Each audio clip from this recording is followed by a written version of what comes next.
Devil May Cry, a massive video game series which was initially only created because of Capcom's desire for a new Resident Evil game on the PlayStation 2. While the developers did their best to incorporate many new elements and possibilities that the new and improved console will now make possible, the result turned out to be just too different from the other Resident Evil games, and the prototype instead became the first ever Devil May Cry. Though unfit to become part of the Resident Evil series, Devil May Cry turned out to be something completely new and unique, which managed to impress millions of players with its fast-paced, action-heavy gameplay and challenging boss fights. Now one of the most influential and beloved hack and slash games of all time, the franchise has been around since 2001, has spawned 6 video games, an anime, multiple books and manga, and most importantly, it even became a pachinko game.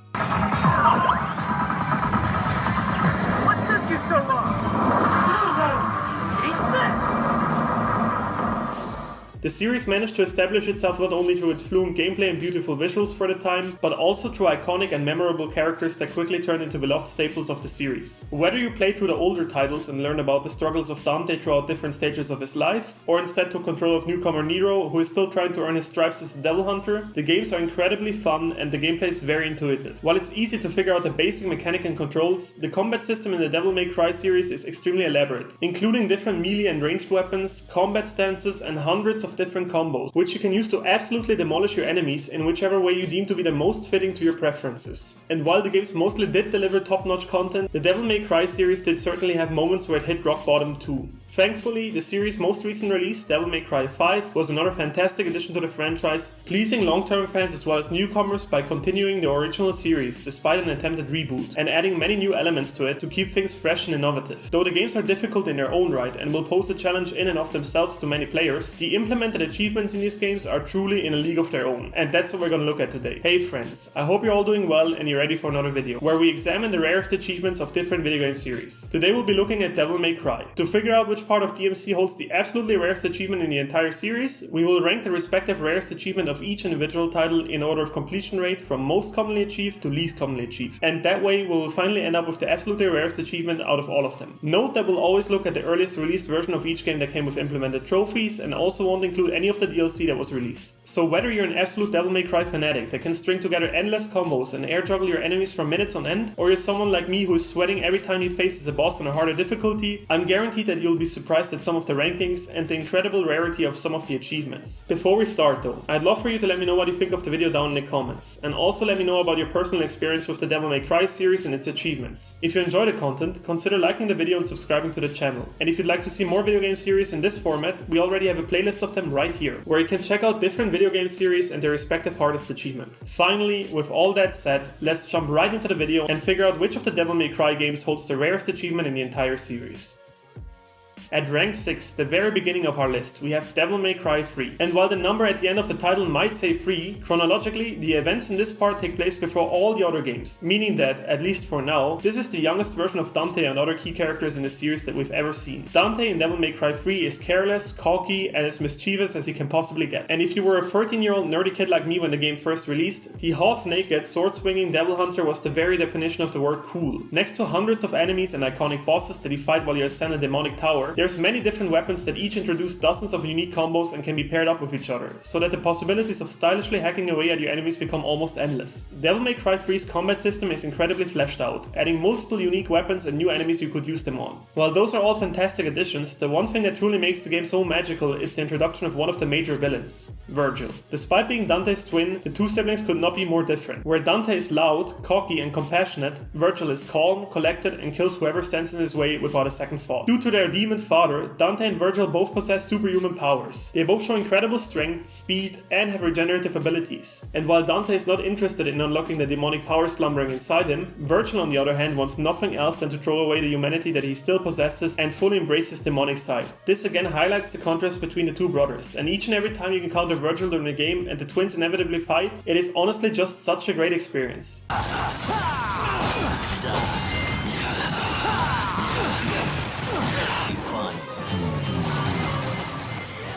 The fluent gameplay, the fantastic music, and the sheer force you feel behind each and every attack from both sides makes every single fight with Virgil simply perfect. If you haven't figured it out yet, this is indeed my favorite Devil May Cry game. And yes, I know I've been fanboying long enough, so let me just stress one last time that you should really play this game besides its age, as it's arguably one of the best entries in the series to date and just executes everything a hack and slash stands for masterfully. But finally, let's get back to the topic. Devil May Cry 3's rarest achievement is called Hellish Honor and has a 3.6% achievement rate, low enough to already put it in the ultra rare zone. It requires you to get an S rank in every single mission. While that is certainly challenging, remember that difficulties do not affect this achievement, meaning that you can play this on the easiest possible setting and still sack the achievement if you manage to get an S rank on every level. The rank you get is decided by multiple factors, like how many red orbs you earn, whether you keep the combo meter at an ultra high triple S most of the time, and how often you do or do not use items to help you survive against the bosses and other enemies. This is where your skill comes in, which is probably why this achievement has such a low completion rate. Keeping extremely long combo streaks going while also making sure to switch your attacks and fighting style up every now and then to increase the stylish meter is not an easy thing to do, considering that as soon as an enemy hits you, it will absolutely demolish your stylish rank. It is recommended that you only go for this achievement once you've completed everything else and know the levels, their layout, common enemies and bosses by heart. On top of that, for the sake of keeping things as simple as possible for yourself, you should tackle this one on the easiest difficulties with either Dante or Virgil, depending on your preference. Though the achievement is challenging, remember that you can do everything else first, like completing the Bloody Palace with its 10,000 stages, beat the story mode on hardcore difficulties that unlock permanent bonuses for you, and so on. Meaning that with enough dedication and willingness to master the mechanics of Devil May Cry 3, you will definitely be able to get those S ranks on all the stages, and therefore unlock their ultra rare Hellish Honor achievement.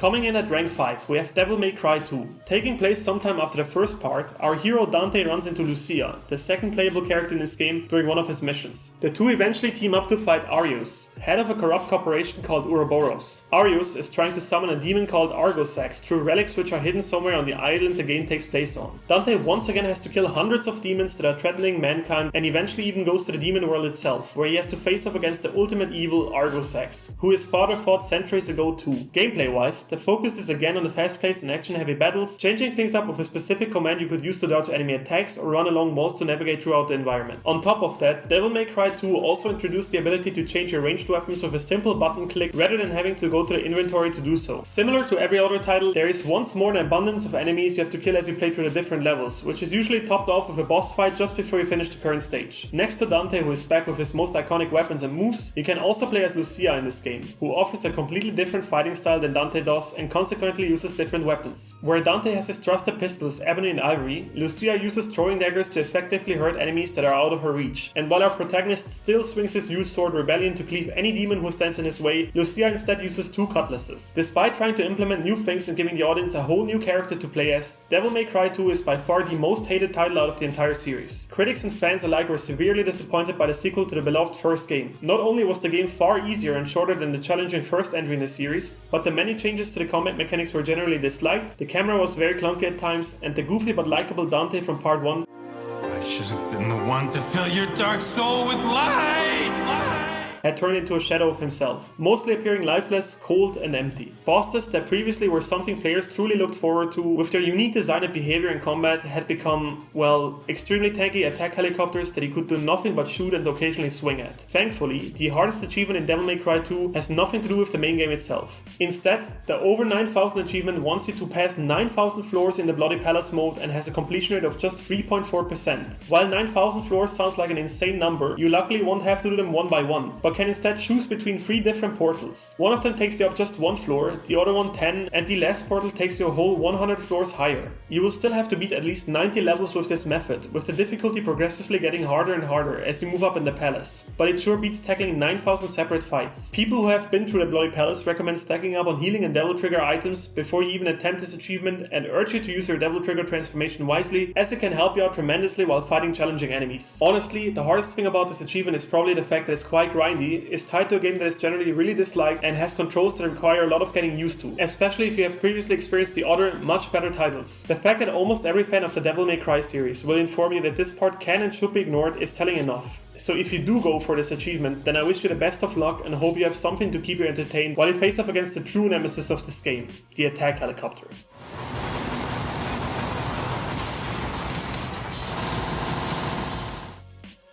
The original Devil May Cry is next on our list. Released in 2001, this is the title that kicked everything off and introduced us to the iconic characters Dante, Trish, and unbeknownst to us back then, even Virgil, who is called Nero Angelo in this game. Dante, already being an established demon hunter at the time that the first game takes place in, is hunting down Mundus, an incredibly powerful demon that managed to return and is threatening the human world again. Even after Dante's father originally defeated and sealed him away, Devil May Cry laid the groundwork for all the future titles, doing a fantastic job in establishing itself and already introducing interesting enemies, challenging boss fights, and a pretty elaborate list of weapons and combos you could pull off with them. Thankfully, the game aged pretty well despite being 21 years old, and re-released as an HD version along with part 2 and 3, with implemented achievements this time. The absolutely rarest achievement you can get in this entry of the series is called I Read You Like a Book, and has a completion rate of just 2.1%, more than an entire percent lower than the previous entry. Rather than having to beat 9,000 levels in the Bloody Palace or getting an S rank in every single stage, this achievement asks you to gather all the possible information on every single enemy in the game. While that sounds much easier than the other two achievements do, believe me when I tell you it really isn't. Rather than just demanding skill, this achievement is actually also quite grindy. But let me explain. As you encounter different enemies throughout the game and interact with them, a file is created for each of them, which includes different paragraphs on their behavior. To pop this achievement, you will actually have to study every single behavior pattern of all your enemies, with the issue here being that the requirements to unlock more information on your enemies can vary a lot. To give you an example, all you need to do to unlock some of the information on the marionette, the first type of lesser demon you'll meet, is simply encountering them. The specific file for this enemy will then be updated and add a short description, which states, they are low-class evil spirits that borrow the bodies of puppets in order to exist in a physical state. Through dodging some of their attacks or getting hit by them in specific ways, you'll unlock more and more information. For instance, if a puppet tries to shoot you with a shotgun, their file will again update and a new entry will appear, stating that something to look out for when fighting the puppets is how they like to twirl their wrists before they shoot you. Every single enemy in Devil May Cry has a file just like the puppet, containing specific information regarding their behavior and patterns, which you must first unlock through very unique interactions. As always, there's enemies which barely require you to go out of your way to unlock their secrets, with killing them being enough to do so, whereas enemies like the Nightmare have a file that consists of 14 paragraphs, meaning there's 14 unique interactions you must go through while fighting them so they all unlock. There's especially hard ones like with the enemy's Shadow, where you need to literally perform a perfectly timed jump so you can land on the tip of a spear and then barely have enough time to blast it with your guns so it takes enough damage to die instantly. As you can tell from these examples, some requirements you need to fulfill so the files unlock another paragraph are just insane and need a lot of effort, skill and patience to pull off. Add that to the fact there is a total of 140 such entries to unlock and you can see why this achievement is so crazy rare. The silver lining here is that while some of the entries are incredibly specific and tricky to unlock, most of them do come naturally and don't require you to go out of your way. And while I know that that's not very comforting to think about when you actually do have to pull off some insane moves to unlock your missing entries, consider that the only thing that stands between you and the ultra rare I Read You Like a Book achievement in Devil May Cry 1 are just a few very bizarre and specific interactions with your enemies. Earning the bronze medal at rank 3, we have DMC, Devil May Cry. Don't get confused, as this is indeed a completely different entry than the previously mentioned title, despite sharing the same name. The reason for the identical names is that this game was originally meant to be a reboot of the entire Devil May Cry series, but with the recent release of Devil May Cry 5 that connects to the original numbered entries in the series, it is now regarded as taking place in an alternate timeline. Though we are in a different timeline, our protagonist is still good old Dante. Well, kind of. Other than the fact that he's missing his iconic white hair, the protagonist seems much more grim than he did in the other Devil May Cry games. Not only that, but Limbo, the city where the story of this respective part takes place, resembles a dystopian mirror image of our real world, with a major topic in the story being the systematic corruption of mankind by demons. Other characters like Virgil and Mundus also make an appearance, fulfilling similar roles as they do in the other Devil May Cry games. In this game, rather than just being half demons, Dante and Virgil are Nephilim, a mix between demons and angels, which consequently rewrites some of their origin story. Overall, the game just has a much more serious tone to it than the other titles did, which truly makes it stand out. The title that was meant to be the reboot of Devil May Cry was generally positively received, with critics complimenting the story and beautiful visuals the game provided. The gameplay didn't necessarily get worse either than it was in the previous parts, actually providing a unique and new addition to the already established controls with the introduction of the angel and devil forms. While critics were mostly happy with what they assumed would be a reboot of the series, the fans were much more critical. The fact that the iconic Dante and Virgil have both changed so much, both visually and personality-wise, did not sit well with most. Especially the earliest shown trailers caused a lot of the fandom to voice their concerns and dismay with the reboot, as Dante's appearance had changed entirely and his ruthless behavior was disconcerting to many. Achievement-wise, the rarest one you can get in the reboot is called Jackpot and sits at a completion rate of just 1.9%. To unlock it, you need to get the triple S rating for every single stage. Though seemingly very similar to the Hellish Honor achievement from Devil May Cry 3, the key difference here lies in the fact that you cannot choose the difficulty you want to play in for this achievement, but instead need to get it done in the Nephilim difficulty, which is equivalent equivalent to hard in other games. That means that on top of the usual struggle and conditions you already know from the Rarest Achievement in Devil May Cry 3, your enemies also tank more hits and deal more damage in the hard difficulty. Other than that, you already know what you have to expect if you tackled Hellish Honor, meaning that it's best to attempt this achievement after you're already familiar with the game, its controls and its enemies. Tie combos together until the stylish meter almost explodes in excitement, and complete the levels as fast as you humanly can. Do all that for every single stage and the ultra rare jackpot achievement will eventually pop, making you one of the few possessors of the third rarest achievement in the entire series. Devil May Cry 4, the title that changed things up quite a lot with the introduction of a new main protagonist. Rather than Dante, who you have been controlling for the last 3 parts, this game focuses almost entirely on the newcomer Nero, who has some pretty interesting new weapons and demonic powers on top of that. The story kicks off with Dante killing the leader of the Order of the Sword, a religious organization that worships Spardar, his father. One thing leads to another, and Nero, who is involved with the songstress of the Order, Kyrie, ends up facing off against our former protagonist. As we progress through the story as Nero, we eventually learn that he himself is a descendant of Spardar, and that Dante is not his enemy, but actually tries to stop the Order of the Blade from creating an army of demons. There's many more elements to the plot of Devil May Cry 4, which makes it a fantastic part of the Devil May Cry series, which you should definitely experience for yourself. Gameplay wise, Nero offers a whole new set of combos and moves you could not previously do as Dante or any other playable character. His very own and unique sword, Red Queen, can be injected with fuel, allowing you to charge up attacks before you unleash them on your enemies, consequently hitting much harder. And rather than the fast shooting Ebony and Ivory that Dante still uses, Nero instead has his revolver, Blue Rose. The most important difference between the two protagonists is Nero's right arm, the Devil Bringer. The Devil Bringer is evidence for Nero's demonic nature and is an incredibly useful tool in combat, allowing you to pull enemies closer, throw them away, and it even has very specific interactions with many of the major characters, such as when you fight the boss Credo, and can catch the lances he hurls at you. Overall, Nero is an interesting character that gave the franchise a welcome breeze of fresh air, be it because of his personal motivations, which become more and more clear as you play through the story, or simply because of all the new ways he offers to approach and handle combat. Even better though, Devil May Cry 4 does let you play through the game as Dante too, so longtime fans won't have to miss out on killing demons while playing as their favorite veteran hunter and can get right back to where they last left off in Devil May Cry 3. The rarest achievement in Devil May Cry 4 is called House of Pain, with an extremely rare completion rate of just 0.6%, making it not just the rarest achievement in Devil May Cry 4, but also the second rarest one in the entire series. To earn it, all you have to do is beat the Bloody Palace with every single character. If you're rightfully asking yourself what makes the Bloody Palace in Devil May Cry 4 so much worse than the one in Devil May Cry 2, let me explain. Rather than having over 9,000 stages with portals that offer you to skip up to 100 floors, Devil May Cry 4's Bloody Palace has just 101 levels, but you need to do all of them. Not only that, but you're not allowed to bring any items, there's not a single checkpoint, you're also on a timer while fighting through the palace, and enemies get increasingly stronger and hit you harder as you progress. On top of that, a single playthrough can easily take up to 2 hours, in which you need to stay incredibly focused and cannot slip up a single time, as one bad floor that throws a tricky constellation of enemies at you is all it takes to ruin your entire progress and send you back to floor 1. The worst of all is that you need to beat the incredibly hard Bloody Palace mode not just once with a single character of your choice, but must indeed do a playthrough as Dante, Nero, Trish, Lady, and even Virgil, who of course all come with their own unique playstyles and quirks. It's safe to say that only the most seasoned Devil May Cry players can realistically beat this achievement, since literally everything that used to help you when tackling the Bloody Palace in the older parts has been removed, leaving you with only raw skill that can help you in this entry. No matter how you end up beating this achievement, the struggle is very well worth it, as the completion rate is at an ultra rare 0.6%, and will earn you the right to endlessly brag about your accomplishment, as you've truly proven your patience and skill while fighting through the palace.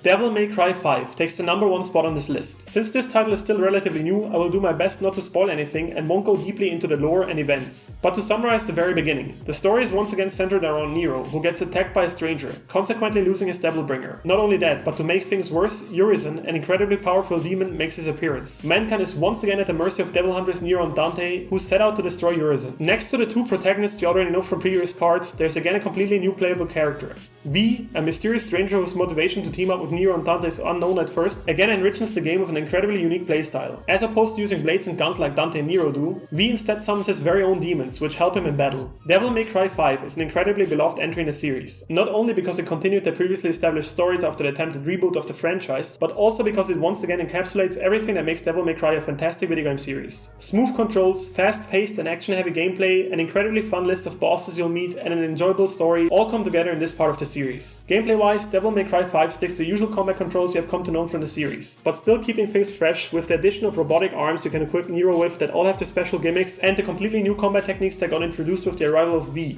Devil May Cry 5 is arguably the most polished and best executed title out of all the series, making it a perfect title for longtime fans as well as beginners. But let's get to the achievements. The rarest achievement in the entire Devil May Cry series is found in the 5th part and is fittingly called Worthy of Legend. It requires you to complete every single stage with an S-rank rate on 5 out of the 6 difficulty settings and has an extraordinarily low completion rate of just 0.4%. Before we get into details, let me just say that there are overall 21 levels you need to beat to complete the story, which will probably take you between 13 and 15 hours. Considering that you need to do it on 5 different difficulties means that you need to complete 105 stages with an S rank. 63 of those have to be done on hard or above difficulties. This achievement is insane. Not just because of the sheer grind it requires, but mostly because you need to play through incredibly hard difficulties like Hell and Hell. In Hell and Hell, enemies kill you if they land a single hit while being incredibly tanky themselves. So not only will you have to survive through insane difficulties like this one, you will also have to be incredibly stylish in combat and speed through the levels as fast as you humanly can so that you even qualify for the S rank. The Worthy of Legend achievement is the ultimate challenge for any achievement or trophy hunter that likes the Devil May Cry series and rightfully earned its spot as the rarest achievement in the entire series. If you're daring enough to take this challenge on, you will be rewarded with indisputable proof of your skills and have officially earned the absolutely rarest achievement in Devil May Cry. Best of luck and patience to you if you decide to take this on. Friends, we've once again come to the end of the video, and I just want to say that I'm incredibly thankful that you choose to spend your precious time by watching my content. If you want to give me any feedback at all, share your personal struggles with the Devil May Cry series, or have an idea for another video game series we should cover in this format, feel absolutely free to leave a comment down below. We've already done videos like this one on the Resident Evil games, Assassin's Creed, Bioshock, and many more. And if you had a good time while watching this video, I'd love for you to like and subscribe. And also feel absolutely free to join our Discord server. You can find a link for that in the description. As always, thank you so much for watching, and I will see you in the next video. Be well.